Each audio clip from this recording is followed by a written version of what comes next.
માટે સૌપ્રથમ તમારે ગૂગલમાં જવાનું છે, જ્યાં તમારે AHRMS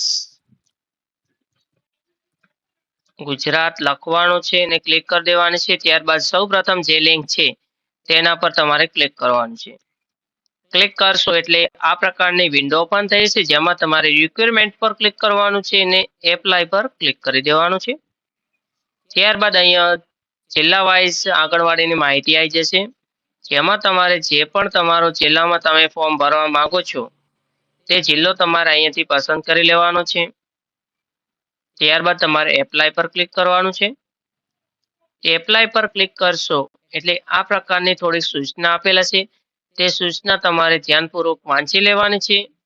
અહીંયા ત્યારબાદ તમારે નીચે આઈ એગ્રી પર ક્લિક કરવાનું છે, એટલે આ પ્રકારની વિન્ડો ઓપન થઈ છે, જેમાં સૌપ્રથમ તમારે તમારું રજીસ્ટ્રેશન કરવાનું છે, જેમાં તમારો જિલ્લો પસંદ કરી લેવાનો છે, તમારો તાલુકો પસંદ કરી લેવાનો છે, તમારું ગામ કે શહેર જે પણ લાગુ પડતું હોય તે તમારે અહીંયાથી સિલેક્ટ કરવાનું છે। ત્યારબાદ તમારે અહીંયા આંગણવાડી તમારે સિલેક્ટ કરી લેવાની છે। અહીંયા ઉમેદવારના નામમાં તમે અહીંયા આધાર કાર્ડ પ્રમાણે ને SSC માર્કશીટ પ્રમાણે નામ લખી શકો છો। સૌપ્રથમ તમારે અહીંયા અંગ્રેજીમાં નામ લખવાનું છે, ત્યારબાદ તમારે અહીંયા ગુજરાતીમાં નામ લખવાનું રહેશે। અહીંયા સ્ત્રી સિલેક્ટ કરી લેવાનું છે। ત્યારબાદ જગ્યામાં તમારે આંગણવાડી કાર્યકર તરીકે ફોર્મ ભરવાનું છે કે તેડાગર તરીકે તે તમારે અહીંયા સિલેક્ટ કરવાનું છે। ત્યારબાદ તમારો ચાલુ મોબાઈલ નંબર અહીંયા તમારે લખવાનો રહેશે, કેમ કે ભરતીની પ્રક્રિયા પૂર્ણ થતા સુધી તમને આ જ નંબર પર કોન્ટેક્ટ તમારો કરવામાં આવશે। ત્યારબાદ ઉપર જે કેપ્ચા કોડ આપેલા છે તે કેપ્ચા કોડ નીચે લખીને તમારે સેન્ડ ઓટીપી પર ક્લિક કરવાનું છે। સેન્ડ ઓટીપી પર ક્લિક કરશો એટલે અહીંયા ઓટીપી નાખવાનું આવશે, જેમાં તમારે 4 અંકનો જે ઓટીપી આવ્યો છે તે નાખીને સબમિટ એન્ડ નેક્સ્ટ પર ક્લિક કરવાનું। રજીસ્ટ્રેશન કરશો એટલે આ પ્રકારની વિન્ડો ઓપન થઈ હશે, જેમાં તમારે સૌપ્રથમ ધોરણ 10 ની માર્કશીટમાં જે પ્રમાણે તમારું નામ છે તે પ્રમાણે અહીંયા અંગ્રેજીમાં સૌપ્રથમ તમારું નામ, તમારા પિતાનું નામ ને અટક લખી દેવાની છે। ત્યારબાદ તેવી જ રીતે તમારું નામ ગુજરાતીમાં લખવાનું છે, જેમાં સૌપ્રથમ તમારું નામ, તમારા પિતાનું નામ ને તમારી અટક લખી દેવાની છે। ને નીચે તમારે જન્મ તારીખ લખી દેવાની રહેશે। જન્મ તારીખના પુરાવા તરીકે જન્મનો દાખલો, શાળા છોડ્યા પ્રમાણપત્ર અને ધોરણ 10 ક્રેડિટ માર્કશીટ તમારે જોડવાની રહેશે। જેમાં રાષ્ટ્રીયતામાં તમારે ભારતીય સિલેક્ટ કરવાનું છે। વૈવાહિક સ્થિતિમાં તમે પરણિત હો તો પરણિત સિલેક્ટ કરવાનું છે। ત્યારબાદ અપરણિત હોય તો અપરણિત, જો કોઈ વિધવા ફોર્મ ભરતા હોય તો તેમને વિધવા પ્રમાણપત્ર નંબર અને તેની તારીખ લખી દેવાની છે। ત્યારબાદ તમારે જાતિમાં જો જનરલ કેટેગરીમાં તમે ફોર્મ ભરવા માંગો છો તો તમારે જનરલ સિલેક્ટ કરવાનું છે, ને જો તમે કોઈ પણ અનામત કેટેગરીમાં ફોર્મ ભરવા માંગો છો તો તમારે જાતિ પ્રમાણપત્ર નંબર અને તેની તારીખ લખી દેવાની છે।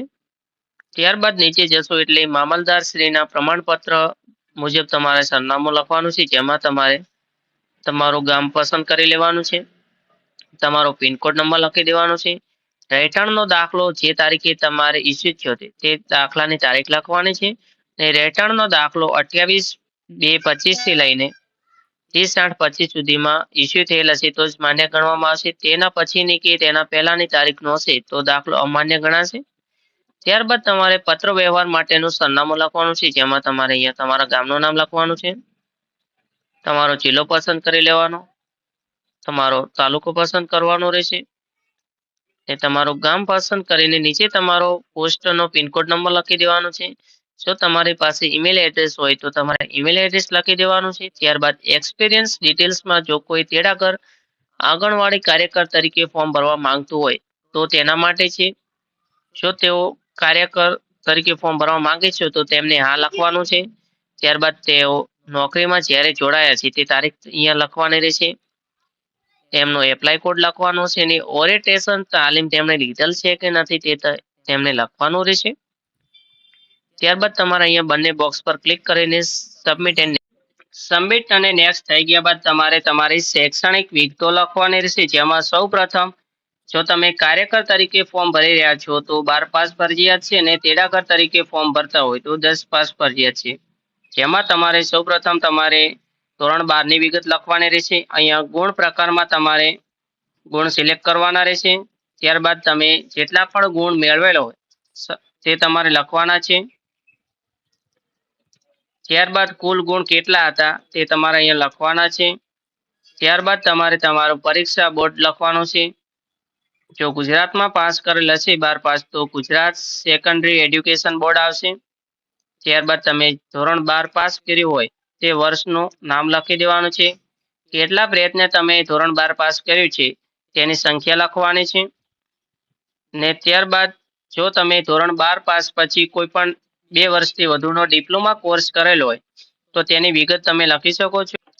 નીચે જશો એટલે ધોરણ 12 પછી તમે જે પણ અભ્યાસ કરેલ છે તેની વિગત છે, જેમ કે પીટીસી, બીએડ, 12 પાસ પછી કોઈ પણ 2 વર્ષથી વધુનો ડિપ્લોમા કોર્સ, અને સ્નાતકમાં તમે જો કોલેજ ગ્રેજ્યુએશન પતાવેલ હોય તો તમારે સ્નાતક કરવાનું છે. ત્યારબાદ અભ્યાસના નામમાં તમારે કોર્સનું નામ લખવાનું છે. ત્યારબાદ તમારે અહીંયા કોલેજ સેમિસ્ટર પદ્ધતિ હતી કે યર વાઇઝ હતી તે તમારે અહીંયા માહિતી લખવાની છે. જો તમારે સેમિસ્ટર પ્રમાણે હતી પરીક્ષા તો તમારે સેમિસ્ટર સિલેક્ટ કરવાની છે. અહીંયા તમારે વર્ષની સંખ્યા લખી દેવાની છે. ત્યારબાદ બોર્ડ યુનિવર્સિટીનું નામ તમારે લખવાનું છે ને તમારે નેક્સ્ટ પર ક્લિક કરવાનું છે. નેક્સ્ટ પર ક્લિક કરશો એટલે તમારે અહીંયા સેમિસ્ટર વાઇઝ તમારી માહિતી લખવાની છે, જેમાં તમારે જો ગુણ દર્શાવેલ હોય તો તમારે ગુણ બધામાં દર્શાવવાના છે.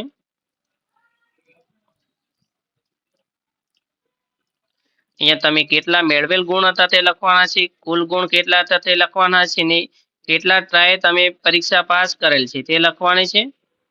ને ત્યારબાદ જો તમે વધુ અભ્યાસ પોસ્ટ ગ્રેજ્યુએશન કરેલ હોય તો તેની તમારે અહીંયા માહિતી લખીને ત્યારબાદ તમારે સબમિટ પર ક્લિક કરવાનું છે. સબમિટ પર ક્લિક કરશો એટલે શિક્ષણની વિગતો સ્વીકારી ગયેલ છે અને જરૂરી ડોક્યુમેન્ટ અપલોડ પર તમારે ક્લિક કરવાનું છે. ચોથા સ્ટેપમાં તમારે તમારા ડોક્યુમેન્ટ્સ અપલોડ કરવાના છે, જેમાં સૌપ્રથમ તમારો ફોટો અપલોડ કરવાનો છે. ફોટો જેપીજી ફોર્મેટમાં તમારે અપલોડ કરવાનો રહેશે, જેની સાઇઝ 15 KB થી તમારે વધુ રાખવાની નથી.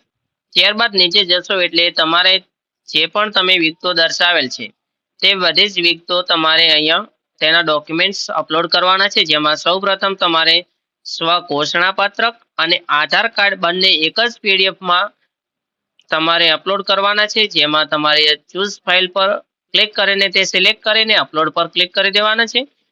જો તમે ડોક્યુમેન્ટ બરોબર અપલોડ કર્યું છે કે નથી તે તમારે ચેક કરવું હોય તો તમારે અહીંયા વ્યૂ પર ક્લિક કરવાનું છે.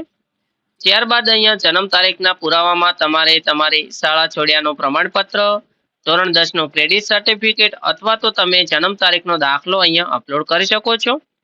ત્રીજા નંબરમાં તમારે મામલતદાર દ્વારા આપવામાં આવેલ રહેઠાણનું પ્રમાણપત્ર તમારે અપલોડ કરવાનું છે. ત્યારબાદ તમારે ધોરણ 10 ની માર્કશીટ અહીંયા અપલોડ કરવાની છે.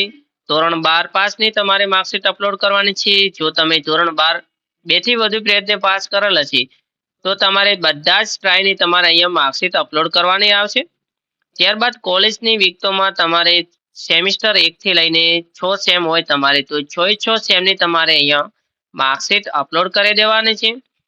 ત્યારબાદ બધા ડોક્યુમેન્ટ અપલોડ થઈ ગયા બાદ તમારે વ્યૂ પર ક્લિક કરીને બધા જ ડોક્યુમેન્ટ કમ્પ્લીટ અપલોડ થયા છે કે નહીં તે તમારે એકવાર ચકાસી લેવાના રહેશે.